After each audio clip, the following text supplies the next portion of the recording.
All right, so here are the topics we're going to be covering today. I'm going to stand on this side here so you guys can take pictures of my slides. So first, we're going to be talking about estate planning. Has anyone set up your estate planning properly, a will or a trust? Great. So the ones that have their hands raised, great. For those of you guys who have not, do not wait. During the pandemic, so many people died very suddenly, and that's when people actually started taking this seriously. Like, I need to do my estate planning. I'm not going to wait. I'm going to take care of my beneficiaries. Who has children here? Who has young children? Okay, so a lot of folks have children. Some have young children. If you want your children to be protected if something were to happen to you, make sure you get estate planning done. So I'll cover wills and trusts briefly today because I only have 30 minutes to talk about a lot of issues. So I'm going to get a little bit into each of these topics. Family law protection. How many of you guys are married? Okay, a lot of folks who are married. So I'm going to talk about how to protect your assets, community property, as well as separate property. The benefits of having a prenup, or if you haven't signed a prenup before marriage, the benefits of signing a postnup after marriage. Has nothing to do with how strong your relationship is. It's all about protecting your assets. And then finally, the last subject is intellectual property protection. Patents, trademarks, copyrights. Anyone here own IP? You have your trademark on your business name? Okay, great. So some of you do. If you have a unique name in your business and you want to make sure no one is infringing on your business intellectual property, you got to file patents, trademarks, and copyrights. So we'll go into that as well, all right? Who's excited to learn about these topics? Okay, great. All right, so estate planning first. So estate planning, there's a term called intestate succession. This is what happens when you do not have a will and a trust drafted. So if someone dies without proper estate planning, then it's going to go into the state. So there's actually certain rules. If you have children, it will go to your children. If you have a spouse, it will go to your spouse. If you don't have a spouse or children, it'll go to your parents. And if you don't have any parents, it'll go to your siblings. But once this chain runs out, and if you don't have any beneficiaries listed in a will or a trust, the property is going to escheat to the state. So that means the government is going to take your property. And on top of that, even if you do have beneficiaries, they end up going to probate court and fighting over your assets because nobody knows who's going to have your asset. You have your house, you have your business, you have your car. Who knows who you want your property to go to if you don't have it in writing? So if you want to help your beneficiaries not go to probate court and not have to fight over your assets when you pass away suddenly, God forbid, have a will or a trust in place. It will save your loved ones a lot of stress, a lot of hassle when the time comes. Well, what is a will? What is a trust? Anyone know what a difference is between a will and a trust? Not really? Okay, so that's why you're here today. You're going to go home and you're going to know exactly the difference between a will and a trust, why each one should be set up, and what are the benefits. So most people have a will. The will is a piece of paper that says, when I pass away, when something happens to me, these are my properties, and these are who I want it to go to. It'll say my house will go to this person, my car will go to this person, my business will go to this person. Everything will be listed out. Stocks, bonds, 401ks, retirement accounts, life insurance policies, everything will be listed in a will. There's a lot of benefits.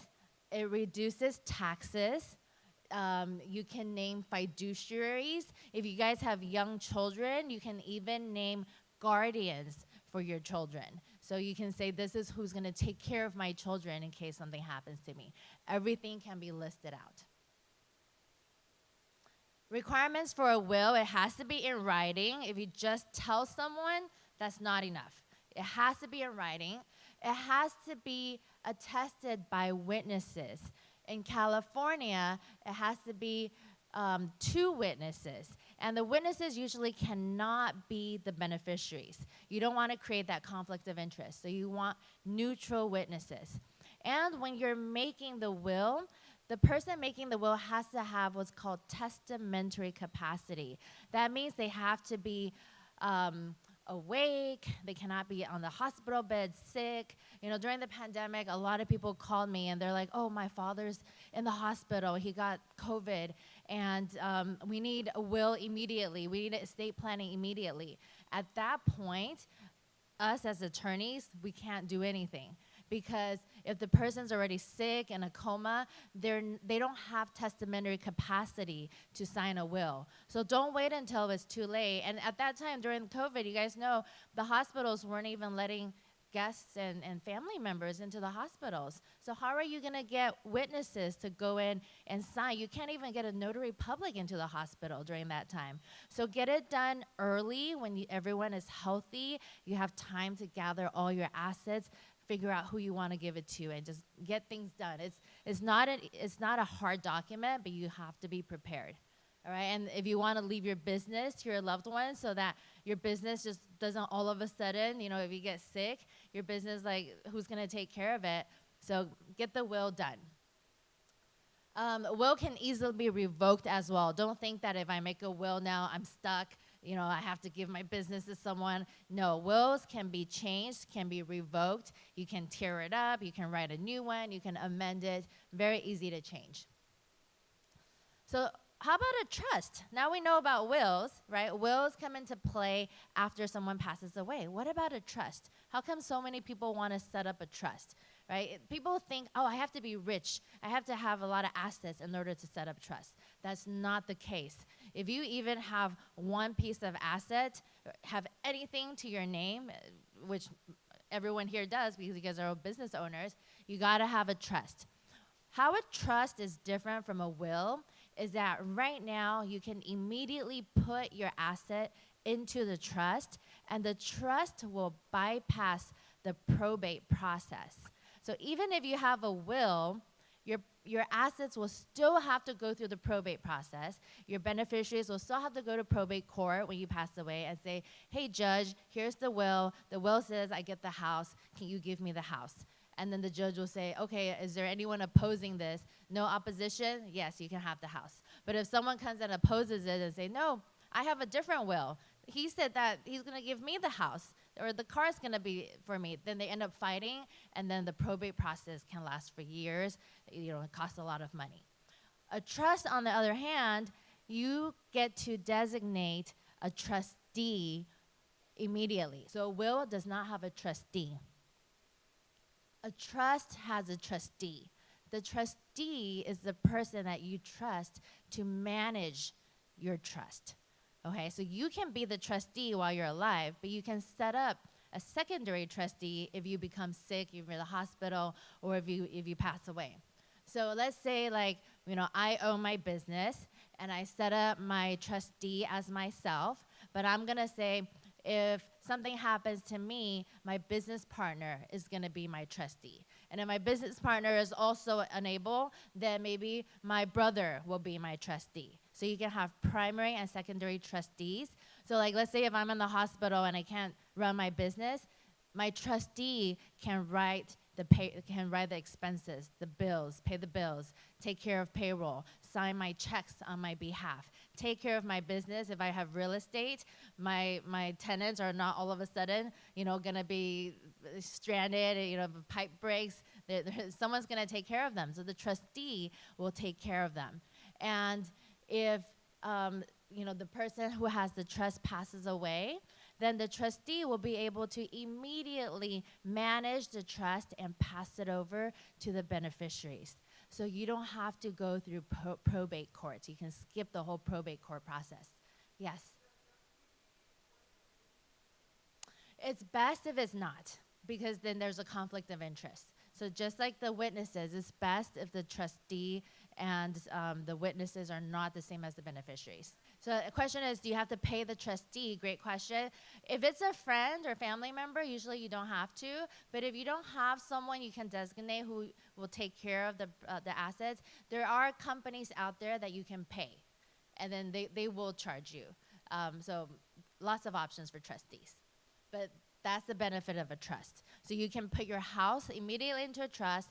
And another benefit is privacy. So a lot of rich people, if they have a lot of properties, if you only have one property, you still have a trust. But if you have a lot of properties and you're afraid someone's going to sue you because, when someone wants to sue someone, they first check how many assets they have. If they don't have any assets, doesn't make sense to sue them and waste money on litigation fees. But if they do have a lot of properties, then they're more likely to get sued.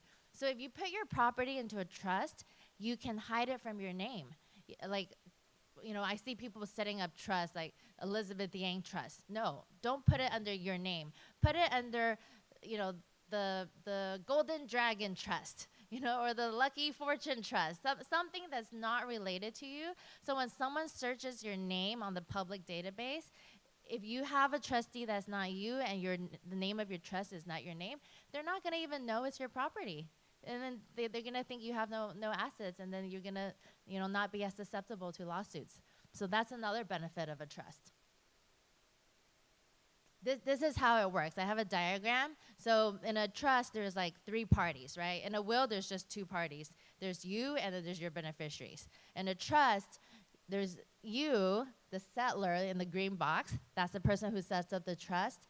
There's your beneficiaries, the people who, your loved ones that you want to give your properties to. And then there's the trustee. So because of this third party managing, you can bypass the probate process. All right, and in addition to avoiding the probate process, you can also avoid guardianship. You can set up a guardian for minor children. You have privacy, easier management during incapacity. For wills, you have to pass away in order for the will to take into effect. But for a trust, you could be sick. You could be just any reason where you're unable to manage your assets, the trustee can immediately step in and start managing. So it doesn't have to be like upon death. It could be during incapacity.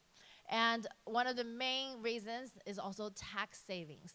So do you guys know what the estate tax exemption is? So estate tax exemption, estate taxes, currently federal estate taxes, do you know how much you have to pay the government when you pass away? Anyone know the percentage? 25%? 40%. Yeah, that's how much estate taxes is. So when you pass away, your beneficiaries only get 60% of your assets. 40% goes to the government.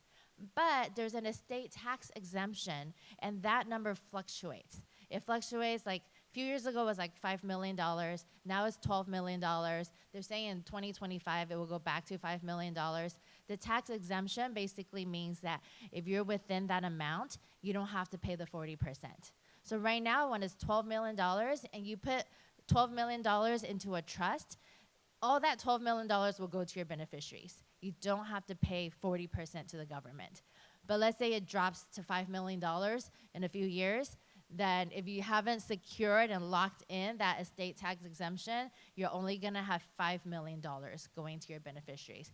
Everything on top of the $5 million, 40% is going to go to the government. So big tax savings here. We had a question? Yeah. So he's asking about the probate process. So the probate process is a whole court litigation process where you have to open a case before a judge, and you have to hire an attorney and pay the attorney's hourly rates.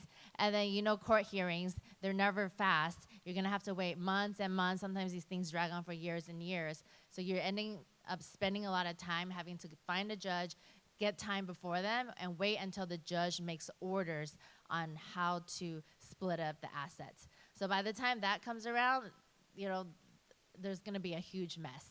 So that's why having a trust is so important, because that's going to bypass that entire process. Yeah, another question.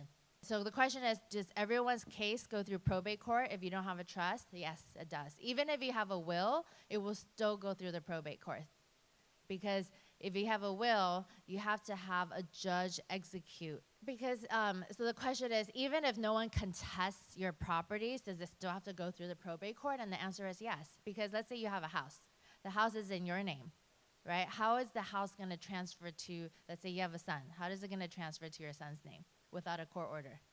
So if your son, if your beneficiary wants your properties, they have to open a probate case if you don't have a trust. If you have a trust, the trustee can immediately manage it and move the title. But if you don't have, oh, how does the title company know if there's a transfer? So once the court in the probate court makes orders, then the title company will have to follow the court orders. Yeah, anyone who has more detailed questions, because this is a pretty complicated process, we'll talk afterwards. I'll give my information at the end and happy to answer all your questions. But I want to cover as many topics today as possible about other ways to protect your businesses, okay? But I see there's a lot of interest in this topic. So the will over trust, one of the things people usually do is they create a trust for all their properties, and then they do what's called a pour over will. So estate planning documents are supposed to be updated every 3 years, but a lot of people don't. They've come to my office, I see something drafted from 10, 20 years ago, and they never got it updated. And every year, things change. People buy more assets, they sell assets. So pour over will is in case you bought a new property, you created a new business, and you forgot to put it into a trust. Then the will say anything that's not in a trust will go to these people. So that's the default. So that's one of the advantages of a will. It'll take care of all the properties that you may have not had a chance to put into a trust yet. Yeah. So question is, if you have a business, can you manage the business through a trust? So you can set up multiple trusts. You can have one trust for your business, and then trustee manages that business. You can have one trust for your house. So you have another trust for your apartment building. So you can have multiple trusts. And there's also different types of trust. There's revocable trust and there's irrevocable trust. So irrevocable trust is what's going to help you save the taxes on the state tax exemption. So you can say, I want to have this property in an irrevocable trust. I know I'm not going to sell it. I'm going to leave it to my beneficiaries. But this property, I may want to sell in a few years. I'll put this in a revocable trust. Or I'll put my business in a revocable trust. One revocable trust, you can close it, you can change it, you can sell the property. Irrevocable trust, it's fixed. Once you set it up, you cannot make changes anymore. It'll be even difficult to change the name of it. Irrevocable trust is very difficult to change. Yeah, great questions. Oh, I do? Oh, great. Yeah, but I have still family law and IP to cover too, so yeah, Emily's telling me I have more time. So if you have a trust, you should still have a pour over will to cover any assets that you may have forgotten to put into a trust. Like let's say you have a trust, but tomorrow you go open another business and then you forget to call your attorney to update your trust, then the will take care of it in case something happens to you. Is there an expiration for the trust? No. Once it's in the trust, the title of your asset is held by the trust. So unless you set your own expiration, you can say my trust will expire and it'll revert to this name on such and such date. So you can set an expiration date. But if you don't set an expiration date, it doesn't expire. Great. So here, you guys feel free to take a picture. These are just difference between revocable trust and irrevocable trust. I could talk an hour on this topic, but I'm trying to cover as many things as possible. Termination of a trust. A trust is irrevocable unless the settlor reserves the right to revoke it. And this was your question. You can contain a specific termination date, or it could terminate upon the happening of an event. Some people use trust to control their children. They can say, if my children get married, then my properties will go to them. Or if my children have children and I have grandchildren, then they'll get my assets. So they can use assets to control their children, and it works if their children want a piece of the pie. And then the last piece of estate planning is the power of attorney. So on top of a will and a trust, there's also a power of attorney. Power of attorney can be for general purposes, for, like if you're out of town and you can't sign the checks, or if you can't sign a contract, you can designate someone to sign on your behalf. You can also do what's called an advanced medical directive. This is for health purposes. If you're in the hospital and, doctor needs to determine if they're going to operate on you, most people say, oh, I don't want to make that decision. I want the doctor to decide. The doctors are not going to decide if it's a life or death, if they're going to pull the plug or not. The doctors are going to look into your family members. And if your family members do not agree and you don't have an advanced medical directive in place, guess what? They're going to end up in litigation. And they're going to end up having to hire attorneys and try to battle because one person wants to do this to you, another person wants to do another thing to you. So it's best to just set all your decisions in writing ahead of time so your loved ones don't have to go through the stress of making decisions and battling in court. Everything is decided on early. All right, so ask me later if you have more questions on estate planning. But second topic is family law. So let me see the hands of those who are married again or planning on getting married. Okay, great. So a lot of you guys out here. And even if you're not, like, this is still helpful to know how family law in California works. So most people know what a prenup is, right? Prenup, you sign up before marriage. It will say, this is my separate property, this is my community property. But a lot of people don't know what a postnup is. They're like, what is the difference between a postnup and a prenup? So postnup is actually the same thing as a prenup, but you can sign it anytime after marriage as long as you're not contemplating divorce or separation. You cannot say, oh, I'm thinking about divorce, let me sign a postnup. No. Prenup, you're signing it planning on getting married. Postnup, you're signing it planning on staying together, right? So that's what a postnup is. And postnup will specify what is community property and what is separate property. And how does this help business owners like you guys? Well, if you guys have creditors coming after you, California is a community property state, which means if you don't specify, everything defaults to community property.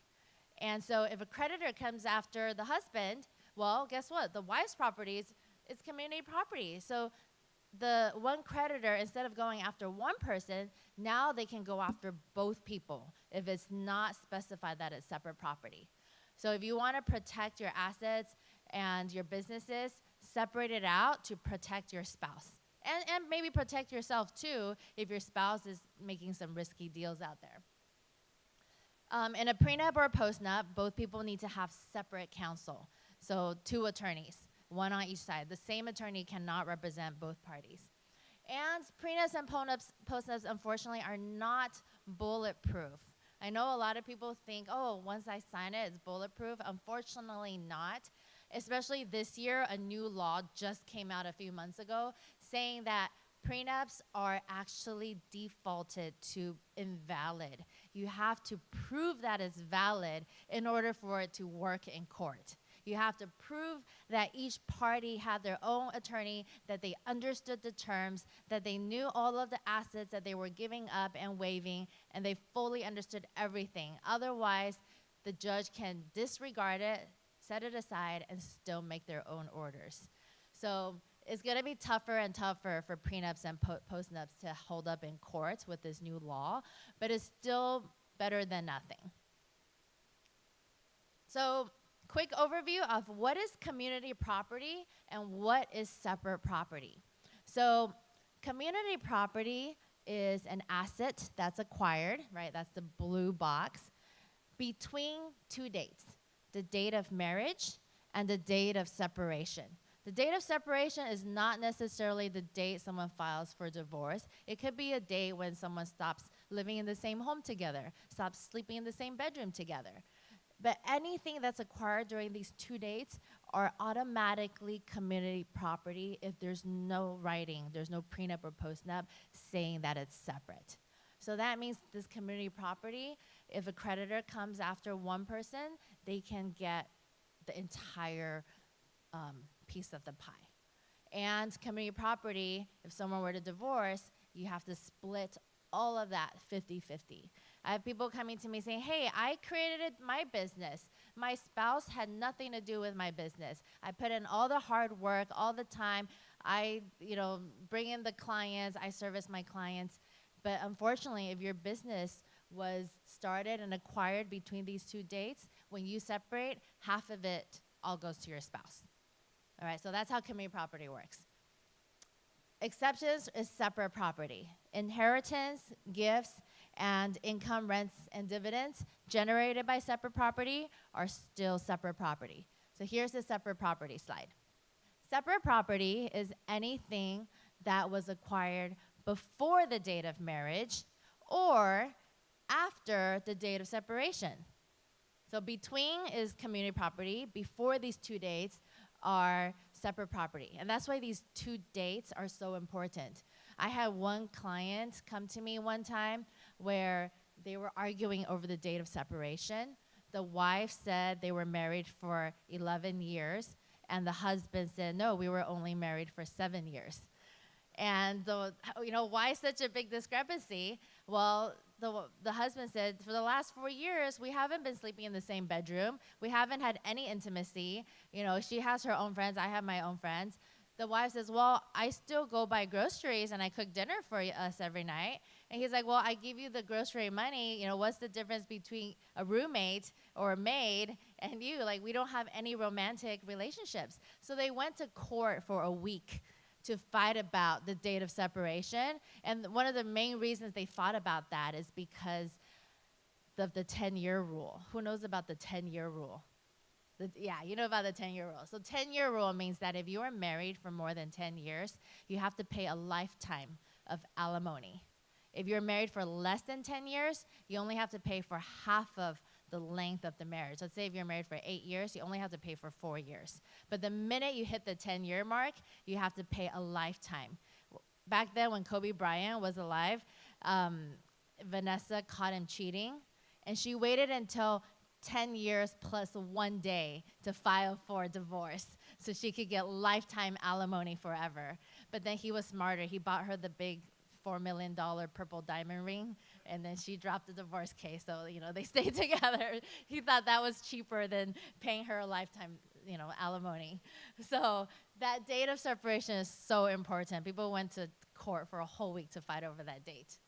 That's a great question. So he's saying if inheritance is separate property, but let's say you manage it with joint property, or you put money in from your community property that was earned between the two dates, the date of marriage and the date of separation. So California defaults to community property. Everything is automatically community property. If you want it to be separate property, you have the burden of proof to show why it's separate. So in that case, if you commingle it, it's going to get messy, and you have to show that it's clear this part is still separate in order for it to be separate. Otherwise, everything is split 50-50, and if creditors come and they say it's community property, they can, touch everything. Yeah, and also like a lot of people, they don't plan on getting into a car accident or something, but car accidents happen all the time. So a lot of people, if they hit someone and that person ends up sustaining life injuries, where they have a lot of hospital bills, sometimes those people will sue for more than what the insurance covers. They might sue for $5 million or $10 million. And then at that point, the insurance doesn't cover, guess what? Now their business is in jeopardy. Now their primary residence, their homes, their assets, everything they own personally is in jeopardy. So a lot of people will come to me and they're like, can we just get a divorce? Not because we want to separate, we still love each other, but because we want to protect our assets. At least if they're separated and let's say the husband was the one who caused the accident, at least the wife will be able to protect all her assets, and at least they won't lose her house. They'll still have a place to live in. But if everything's combined and one person, caused the accident, both people could lose everything in that situation. So it's really important to have separate assets so that husband and wife don't lose everything in case of, something happening. All right, so last topic, I have a few minutes on intellectual property rights.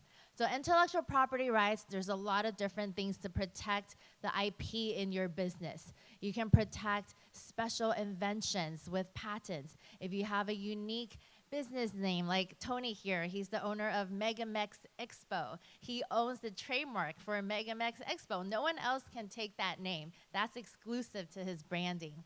Copyrights protect books, like Dr. LaTran. She's the publisher of multiple books. She has copyrights on those books. No one else can copy the content in those books. So if you, as a business owner, have anything unique to your business, a name, an idea, a process, something that you want to make unique to your business and you don't want anyone to steal, you gotta file for some kind of intellectual property.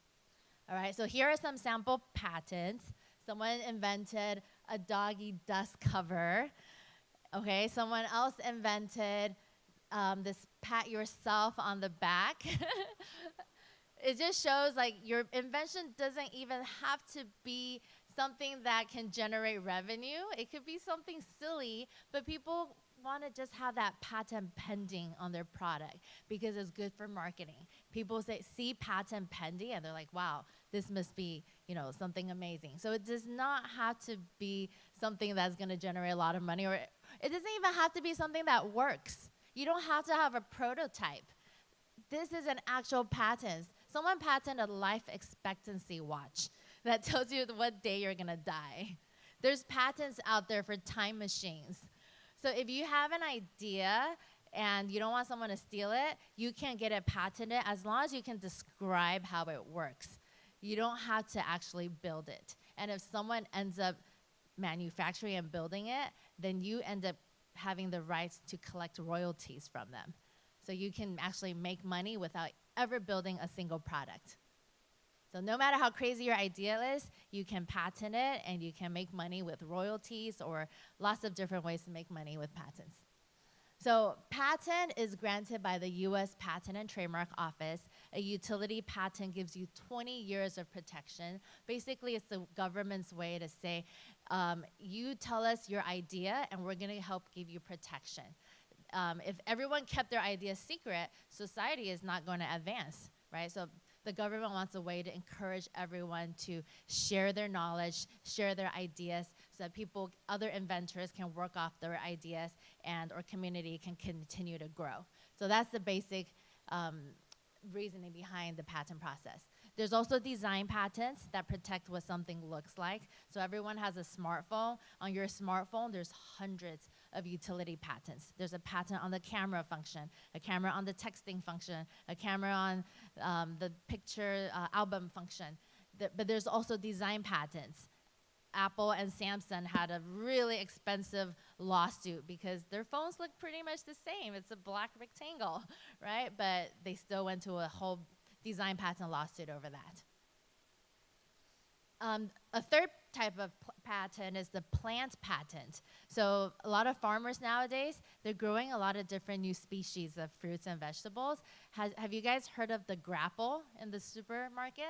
Grapple, it looks like an apple, but when you bite into it, it tastes like a grape. And they called it a grapple, so there's a plant patent on that. Have you guys been to Trader Joe's and had the cotton candy grapes? Yeah, it's like grapes, but it tastes like cotton candy. There's a plant patent on that as well. So there's all kind of like new vegetables and fruits out there with plant patents. But the more common ones are utility patents, which protects what something does. 10 minutes? Okay. And design patents, what something looks like. All right, so patents are great for people who have ideas and inventions and processes. But trademarks, on the other hand, protect names and logos, and it can even protect scents. So we'll go into that. So here are some examples of trademark infringements. Unfortunately, China, I'm Chinese, but China, there's a lot of Chinese companies that infringe on patents and trademarks. So a lot of these cases are from Chinese companies. Here's a bunch of other logos that are trademarks. So if you have a name on your business and you haven't trademarked it yet, and you might not have gotten a cease and desist letter, and you might have been lucky, but you don't want to risk it. That one day when you get that letter in the mail from an attorney with the attorney letterhead on it saying you need to stop using your name, that's a nightmare. Infringement lawsuits can cost more than $100,000. It can drag on for years, and then your entire brand of your company is at risk. Why not just spend a few $100s or $1,000 to file for your trademark and have that peace of mind. I had a client who ran his business for his restaurant for 7 years. 7 years, he never got any hassle, never any demand letters, and all of a sudden, he gets a letter in the mail saying, we're another big restaurant chain on the East Coast. We just found out about your small mom and pop restaurant, and you need to stop using your name because we've been using it for 20 years. And now he has to change his menu, his the sign on his restaurant. That's going to cost a lot of money. His clients have known his restaurant name for so many years, and now that he has to change all the marketing, all the advertising he did for that restaurant, it's a lot of money that went down the drain. So if you can just get a trademark early on, you can save a lot of grief in the long term. Yeah.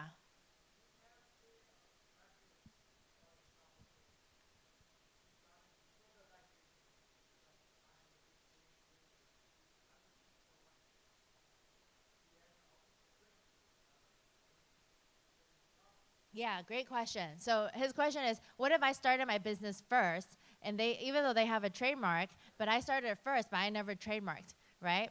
So trademark, it is first to use, but because you don't have a trademark, you're gonna end up in litigation, right? You have to go to court, and then you have to show the judge your first date of use, and you have to have evidence of your first date of use. Maybe it's the day you bought your website, or maybe it's like an advertisement that's dated. But if you don't have anything that's dated,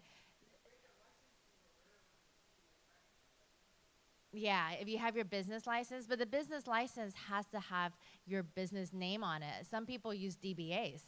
If they have like ABC Inc. and then DBA something auto shop, but the business license doesn't have the DBA on it, that could not be sufficient. But it's just more hassle to go through the litigation process and have to show the evidence than, hey, I have a trademark. No, once you have a trademark, no questions about it. You don't have to prove anything. Sriracha sauce?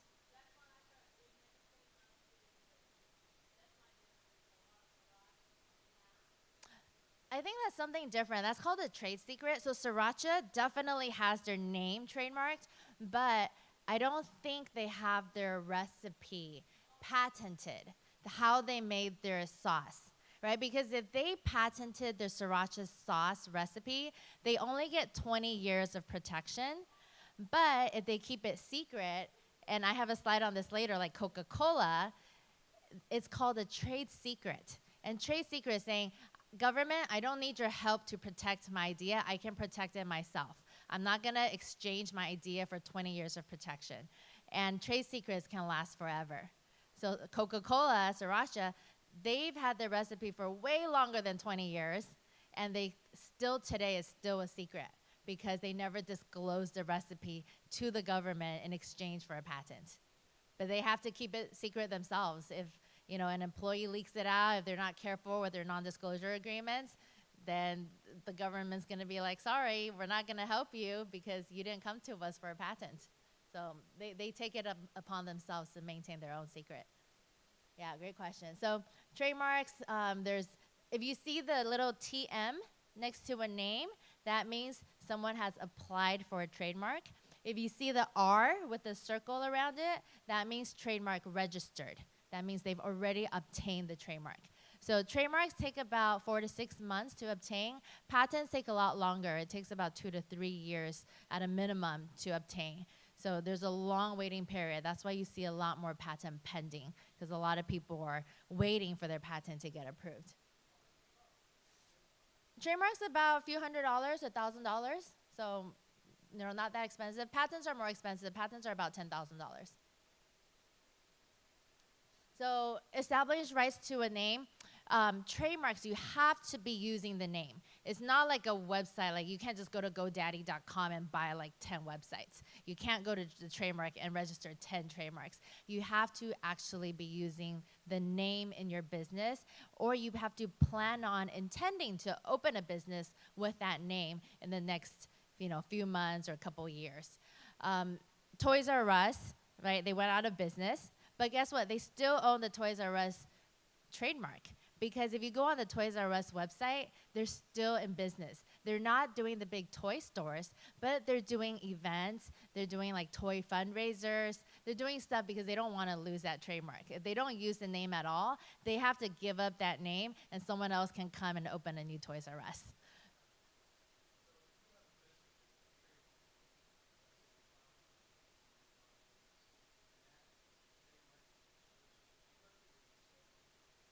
It could be dispersed in bankruptcy because it's an asset, right? Trademarks, patents, they all count as assets. So same as everything like a real estate property or office or anything, these can be dispersed in bankruptcy. They negotiated it. So you don't lose everything in bankruptcy. Bankruptcy is like a whole, strategy. So it's all about doing it properly and figuring out what to keep and what not to keep. And that was, this question here. Generally, the first to use the mark or file the application is granted the priority to register. Yeah.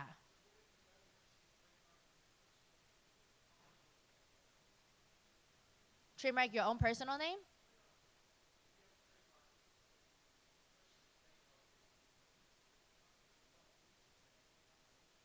Oh, so he's saying if you file a trademark under your own name instead of under your business, right? I wouldn't suggest that because anything you're doing with business, you want to have it under an LLC or a corporation so that if there's a lawsuit, you're not personally involved. If the trademark is under your name and someone ends up suing you for trademark infringement and you get into a lawsuit and you lose, your personal assets are all going to be on the hook. So you want to separate out all your personal stuff from your business stuff. If you have an apartment building, have a separate LLC for that. If you have a business, have a separate company for that. Everything should be separated out so that if there's a lawsuit, you're not going to lose everything. Yeah, so any patents, highly recommend filing it under business names, not under your personal name. You don't want to be the one as plaintiff or defendant on the lawsuit. These are some scents, so this is a fun thing. So who's played with Play-Doh as a child? Yeah, so you guys open a can of Play-Doh, you know that smell? Play-Doh actually trademarked that smell. So no other toy company can have that smell. And there's only 13 scents that are trademarked. It's a pretty new thing, but more and more companies are deciding to use scents in marketing. Like there was one article I recently read from LA Times that say why Disneyland does so well is because they have scents throughout their theme park. And when someone walks down Main Street, there's certain scents. When someone goes through Fantasyland, there's certain scents. And people, human beings, will remember those scents and they want to go back because it triggers their positive hormones. So think about using scents in your business and you can trademark a scent. Yelp is committing trademark infringement every single day. Every person that has a Yelp page, you are willingly allowing them to infringe on your trademark.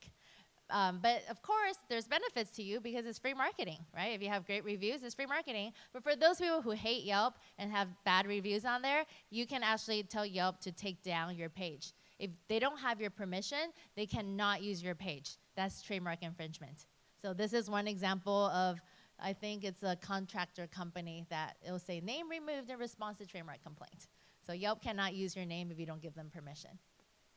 Last topic is copyrights. Copyrights protect content. If you have a book, like Dr. Letran does, if you have poetry, music, movies, TV, anything that's content, even your website, you can copyright it if you don't want people to copy it. All right, so these are all the things that copyright law protects. Paintings, photographs, films, anything that's content related. Here are some samples of copyright infringement. Again, it's like always Chinese companies that are infringing, right? They're like very blatant about it. It's like so obvious. And then fabric too. Fabric, like I have a lot of clients that are like Forever 21, wholesalers, distributors, they get sued all the time because they'll start selling a piece of fabric and not realize it's copyrighted. And then Forever 21, whoever wants to sell there, they always have an indemnification clause. Those big companies always have indemnification clauses that say, if we get sued, you're responsible. The small companies are responsible. So whoever wants to do business with Forever 21, they have to take care of all their lawsuits. So here's an example of textile that's too similar. And then the last thing is the trade secrets. This is what we already covered this. Coca-Cola, 125-year recipe, never patented, never trademarked, never copyrighted, but no one has yet found out the secret, just like sriracha sauce. All right, so that's it. My time's up. Time is up. Hopefully you guys learned a lot of stuff today. And here's my contact information. I'm on Instagram, email. If you have more questions, feel free to ping me.